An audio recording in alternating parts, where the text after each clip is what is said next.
retrouvons donc Daniel Haïk à Jérusalem. Bonjour Daniel, rebonjour Boker Tov. C'est aujourd'hui, donc on l'a dit, que se déroulera la séance inaugurale de la 25e Knesset. Et effectivement Ilana, et en perspective de cette journée de célébration démocratique, la Knesset a fait peau neuve.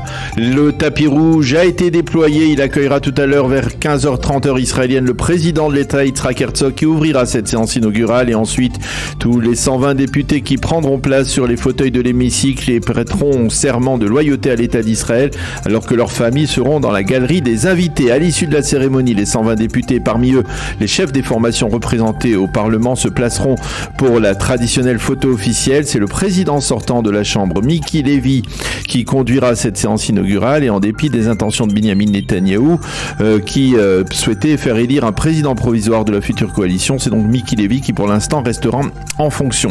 C'est là l'une des conséquences des frictions actuelles entre le Likoud et le parti de Bezalel Smotrich, le sionisme religieux, qui prive cette coalition d'une majorité pour élire ce président provisoire de la Chambre.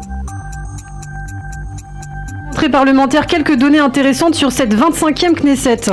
Oui, d'abord, sachez qu'il y aura dans cette Knesset 23 ou 24 nouveaux députés. Cela dépend des journaux que l'on consulte ce matin. Et qu'hier, ces nouveaux venus ont passé quelques heures à découvrir les méandres du Parlement israélien et à comprendre comment on présentait un projet de loi.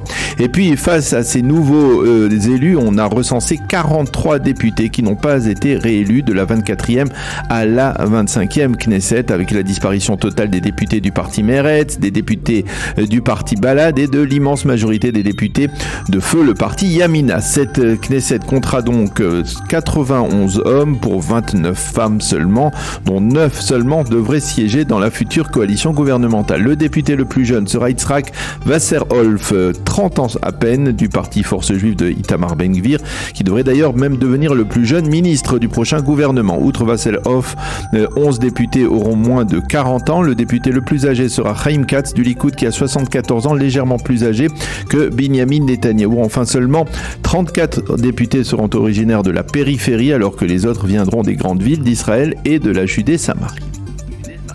Alors revenons aux pourparlers qui se poursuivent avec une certaine tension par ailleurs en vue de la formation du prochain gouvernement. Oui, avec un développement intéressant. Le futur Premier ministre Binyamin Netanyahou s'est entretenu hier avec Aryeh Deri, le leader du parti Shas, qui jusqu'à présent était considéré comme le prochain ministre des Finances. Binyamin Netanyahou aurait proposé à Aryeh Deri de devenir ministre de la Défense. Et oui, explication, jusqu'à présent donc on penserait que Deri serait le ministre des Finances, mais Bezalel Smotrich exigerait alors le ministère de la Défense, ce que Binyamin Netanyahou se refuse à faire apparemment. Pour tenter de sortir donc de cet imbroglio politique, Deri pourrait donc devenir ministre de la Défense, ce qui permettrait à Netanyahou de nommer Smotrich aux finances. Face à ces difficultés, on indique dans l'entourage du futur Premier ministre que la formation du gouvernement ne devrait intervenir pas avant la semaine prochaine.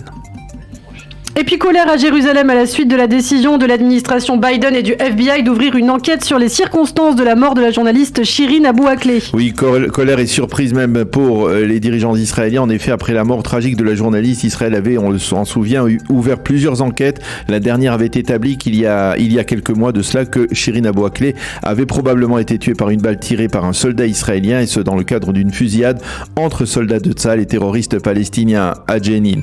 Et pourtant, le FBI a décidé d'initier une nouvelle enquête. Le ministre de la Défense Benny Gantz a vivement critiqué cette démarche et l'a qualifiée de grave erreur. Il a affirmé que l'État d'Israël ne coopérera pas avec les enquêteurs du FBI. Nous considérons qu'il s'agit là d'une ingérence dans les affaires intérieures de l'État d'Israël, a déclaré encore le ministre israélien. De facto, une telle enquête pourrait conduire les soldats impliqués dans l'accrochage qui a coûté la vie à la journaliste à devoir témoigner, même à risquer des poursuites judiciaires aux États-Unis. Il faut souligner que la famille de la journaliste a été informée, elle, de la démarche américaine.